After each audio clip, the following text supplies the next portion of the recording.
If you've been following my coverage of Charlie Kirk's assassination and Turning Point's response, especially Andrew Kolvet's, you're not going to be shocked based on what he had to say in regards to the text messages Candace Owens leaked. Candace called what Andrew and Turning Point are doing as micro lies, and she said it was really bothering her.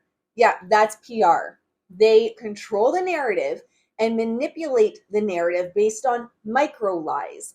That's a PR person. That's Andrew Kolvet. So the text messages that Candace Owens leaked that said, just lost another huge Jewish donor, $2 million a year because we won't cancel Tucker. I'm thinking of inviting Candace. That doesn't play into the narrative that Turning Point wants to move forward with. So they left that out and they pushed the letter that allegedly, which I don't think he wrote it, that Charlie allegedly wrote to Netanyahu, which clearly didn't represent, even if he did write it, which still I think Andrew Kolvet wrote it, still doesn't represent his most recent views, because they're actually not protecting Charlie Kirk's legacy. They're actually not protecting what Charlie Kirk believed in his final days. They're protecting money.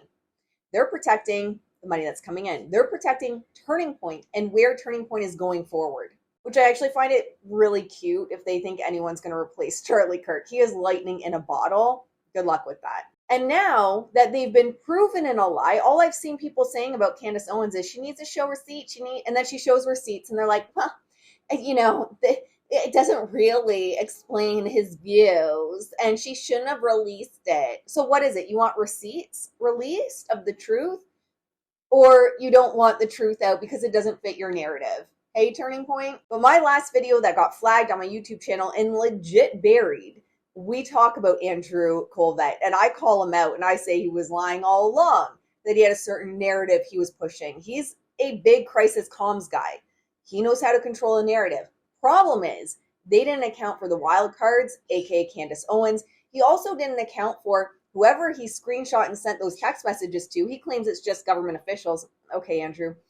He didn't account for someone sending that to Candace. And I have a feeling she has a lot more than she's let on, and a lot more that they're trying to keep hidden.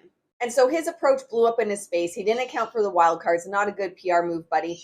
And now they're in damage control, which is also not going well.